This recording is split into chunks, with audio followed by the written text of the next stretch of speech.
ఏరు దాటేదాకా ఏటి మల్లన్న, ఏరు దాటాక బోడి మల్లన్న అనే సామెత వేమూరు రాధాకృష్ణ అనే వ్యక్తిని చూసే వచ్చిందో, ఇలాంటి వాళ్ళని చూసే వచ్చిందేమో అనిపిస్తూ ఉంది. నిన్న వీకెండ్ కామెంట్స్లో షర్మిల మీద ఒక విఫల ప్రయోగం, రాజకీయాల్లో విఫలమైనటువంటి వ్యక్తిగా ఆవిడను ఆయన సర్టిఫికెట్ ఇచ్చేశాడు. రాజకీయాల్లో విఫలం అవటం ఏంటి నాకు అర్థం కాలేదు. రాజకీయాల్లో వైఫల్యం చెందినటువంటి వ్యక్తులు అనేది దానికన్నా కానీ రాజకీయాల్లో ఏమి సాధించారనేదే లెక్క ఉంటుంది. పవన్ కళ్యాణ్ గారు 12 సంవత్సరాల పాటు పార్టీని పెట్టి 12 సంవత్సరాల పాటు కనీసం ఎమ్మెల్యే కాలేకపోయాడు. అతనిని విఫలమైనటువంటి వ్యక్తి అని చెప్పేసి రాసేటటువంటి ధైర్యం ఉందా? అతని మీద కూడా అతను మీ పచ్చ మీడియాని, చంద్రబాబు నాయుడు గారిని, లోకేష్ గారిని తిట్టినప్పుడు అతని కుటుంబాన్ని కూడా ఎంచావు నువ్వు.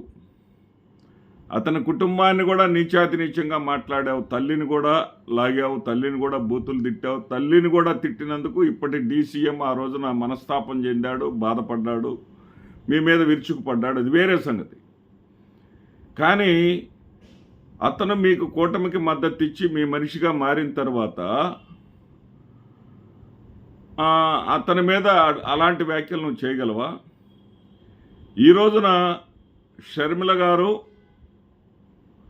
తెలంగాణలో పార్టీ పెట్టుకున్నారు. మీరు విఫల రాజకీయవేత్త అని ఆవిడ మీద రాసిన దాంట్లో ఒక సెంటెన్స్ ఏంటంటే, రాజకీయాల్లో ఎండనక వాననక కష్టపడాలి, 24 గంటలు కూడా రాజకీయంలో కష్టపడుతూనే ఉండాలి అని చెప్పేసి మీరు ఒక వాక్యం రాశారు. నిజమే అది. ఆవిడ కష్టపడలేదా? తెలంగాణలో 3000 కిలోమీటర్లు పాదయాత్ర చేసి కేసీఆర్ ప్రభుత్వం మీద వ్యతిరేకత సృష్టించడంలో ఆవిడ పాత్ర లేదా? ఆ మధ్య 1983లో ఎన్టీ రామారావు గారు తెలుగుదేశం పార్టీ పెట్టినప్పుడు జైపాల్ రెడ్డి గారు, అదేవిధంగా వెంకయ్యనాయుడు గారు, సిపిఎం ఓంకార్ లాంటి వాళ్ళందరూ కూడా విపరీతమైనటువంటి వ్యతిరేకతని ప్రజల్లో సృష్టించిన తర్వాత దాన్ని క్యాష్ చేసుకున్నాడు అప్పటి ముఖ్యమంత్రిగా ఎన్నికైనటువంటి ఎన్టీ రామారావు గారు. కానీ వ్యతిరేకత సృష్టించిన వాళ్ళు ఈ 3 వ్యక్తులు. వీళ్ళందరిది పోయింది. అతను గద్దలాగా తన్నుకుపోయాడు. అదేవిధంగా ఈ షర్మిల గారు సృష్టించినటువంటి ప్రజా వ్యతిరేకతని కేసీఆర్ ప్రభుత్వం మీద మీ అనుంగు శిష్యుడు, మీరు తీర్చిదిద్దినటువంటి చంద్రబాబు నాయుడుని నా రాజకీయ గురువు అని చెప్పుకునేటటువంటి రేవంత్ రెడ్డి ఈరోజు కూడా చంద్రబాబు నాయుడు గారి చిత్రపటాలను ఇంటి నుంచి తొలగించినటువంటి రేవంత్ రెడ్డి కోసం మీరు ఆవిడని తెలంగాణలో పోటీ చేయనీయకుండా చేసింది నిజమా కాదా?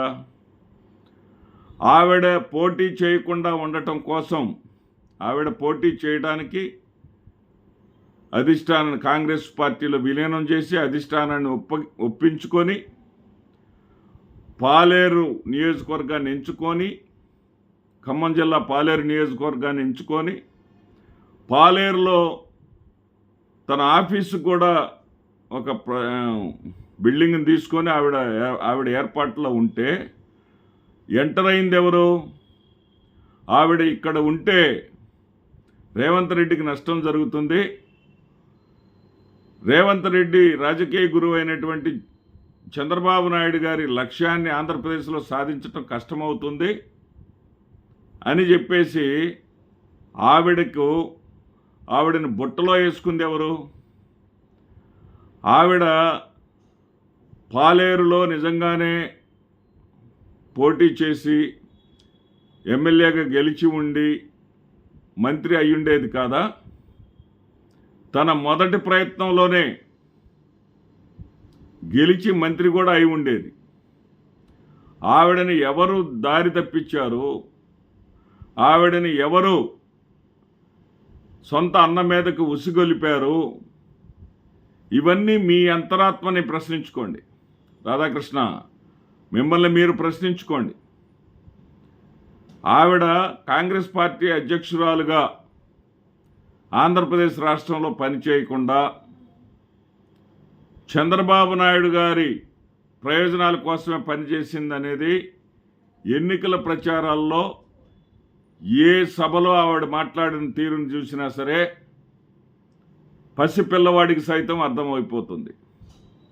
ఆవిడని ఆ విధంగా తయారు చేసింది, ఆవిడని ఆ విధంగా మోటివేట్ వెనకాల ఉన్నటువంటి శక్తుల్లో నీవు ఒకడివే. ఏరు దాటావు కదా, నీ అనుకున్న లక్ష్యం నెరవేర్చుకున్నావు కదా. మీకు డబ్బు సంపాదించుకోవటానికి మార్గాన్ని చూపించేటటువంటి ఈ కొత్త ప్రభుత్వం మీకు వచ్చేసింది కదా. ఈ ప్రభుత్వం వచ్చేసిన తర్వాత ఆవిడతోటి అవసరం తీరిపోయిన తర్వాత ఆవిడ విఫల రాజకీయవేత్త అని చెప్పేసి ప్రకటిస్తున్నావే, నీకు కొంచెమైనా సరే ఇంగిత జ్ఞానం ఉందా? అంటే స్వార్థం కోసం ఎంత పనైనా చేసేటటువంటి మితిమీరినటువంటి స్వార్థపరులు, సెల్ఫ్ సెంట్రిక్గా ఉండేవాళ్ళు మాత్రమే చేసేటటువంటి ఆలోచనలు నీలో ఉన్నది నిజం కాదా? నీవు జర్నలిస్టువా లేకపోతే బ్రోకరిజం చేసేసి రాజకీయ పనులు నెరవేర్చుకునేటటువంటి వ్యక్తివా అన్న విషయం ప్రజలకు వదిలేద్దాం. ఇక షర్మిలమ్మ గారు, మీ సంగతికి వస్తాను. మీకు అర్థమైందా? ఇప్పటికైనా అర్థమైందా? మీ అవసరం తీరిన తర్వాత మీ చేత పసుపు చీర కట్టించి మరీ మీ గురించి పుంకాలుగా అనుకూల వార్తలు రాసినటువంటి వాళ్ళే మీరు డస్ట్బిన్లో మిమ్మల్ని వేశారు. మిమ్మల్ని ఒక రకంగా మురిక్కాలలో పడేశారు. మీరు రాజకీయాలకే పనికిరారు అని చెప్పారు. ఇప్పటికైనా మీకు తత్వం బోధపడిందా? వాళ్ళు రాజకీయాలకే మీరు పనికిరారు అని చెప్పడానికి కూడా వాళ్ళకు ఒక బేస్ ఉంటుంది.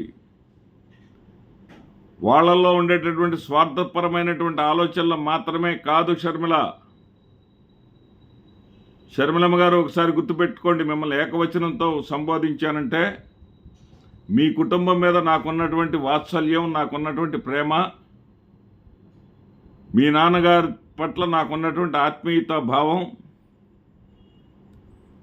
మీ అన్నగారి పట్ల నాకున్నటువంటి గౌరవ భావం మాత్రమే నిన్ను ఏకవచనంతో పిలవటానికి కారణం. ఎందుకంటే మీ అత్తగారైనటువంటి అరుణ గారు, అనిల్ తల్లిగారైనటువంటి అరుణ గారు, నేను స్కూల్ మేట్స్. ఆవిడ నాకన్నా చాలా పెద్ద ఆవిడ. నేను ఎలిమెంటరీ సెక్షన్లో ఉంటే ఆవిడ హై స్కూల్ సెక్షన్లో ఉండేది. కానీ ఒకే ఊరి వాళ్ళం. అందువల్ల నేను షర్మిల అని ఏకవచనంతో పిలిచాను.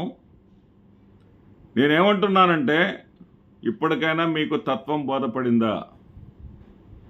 మీరు అతను ఏదైతే వ్యాఖ్యలు మీ మీద చేయగలిగాడు అంటే మీరు ఏ రోజున కూడా కాంగ్రెస్ పార్టీ నాయకురాలుగా ప్రవర్తించలేదు. మీ సొంత అన్న మీద సాధించడానికి, సొంత అన్నని అధికారంలోకి రాకుండా చేయడానికి చంద్రబాబు నాయుడు గారు లాంటి వాళ్ళకి మీరు ఉపయోగపడ్డారు. వాళ్ళు అవసరం తీరిన తర్వాత మిమ్మల్ని నెట్టిపారవేశారు. మిమ్మల్ని ఏ స్థాయిలో వాళ్ళు దిగజార్చారంటే ఈ రోజున మీరు ఏకంగా అసలు రాజకీయాలకే పనికిరారు అని చెప్పడానికి ముందుకు రావడానికి గల కారణం ఏంటంటే, మీరు జగన్మోహన్ రెడ్డి సెంట్రిక్గా, జగన్మోహన్ రెడ్డి వ్యక్తిత్వ హననం మీదే, జగన్మోహన్ రెడ్డి గారిని దెబ్బతీస్తూ ప్రెస్ మీట్లు పెట్టడం కానివ్వండి, ఎన్నికల ముందు మీరు చేసినటువంటి విష ప్రచారం కానివ్వండి, విద్వేష ప్రచారం కానివ్వండి, వ్యతిరేక ప్రచారం కానివ్వండి, ఎక్కడ కూడా తెలుగుదేశం పార్టీని కానీ కూటమిని కానీ ఏమీ అనకుండా అన్నా కానీ 1-2% మాత్రమే. 98% జగన్మోహన్ రెడ్డి గారినే కాన్సన్ట్రేట్ చేసింది నిజం కాబట్టి ఆ వాస్తవాన్ని గ్రహించినటువంటి కాంగ్రెస్ పార్టీ 26 జిల్లాలకు చెందినటువంటి అధ్యక్షులందరూ కూడా ఇటీవల విశాఖపట్నంలో సమావేశమై మీరు ఆ అధ్యక్ష హోదాకి పనికిరారు, మీ రాజకీయాలన్నీ కూడా పార్టీని బలోపేతం చేసేదానికన్నా జగన్మోహన్ రెడ్డిని టార్గెట్ చేసే విధంగా ఉన్నాయి. చరిత్రలో ఎక్కడ కూడా ఒక వ్యక్తి మీద కోపంతోటో ఒక వ్యక్తిని ఏదో సాధించాలనో పార్టీ పెట్టిన వాళ్ళు ఎవరూ సక్సెస్ కాలేదు అని చెప్పేసి వాళ్ళు చెప్పగలిగారు అంటే మిమ్మల్ని మీరు ప్రశ్నించుకోండి. ఇప్పటికైనా జ్ఞానోదయం తెచ్చుకోండి, ఇప్పటికైనా కళ్ళు తెరవండి. నమస్తే.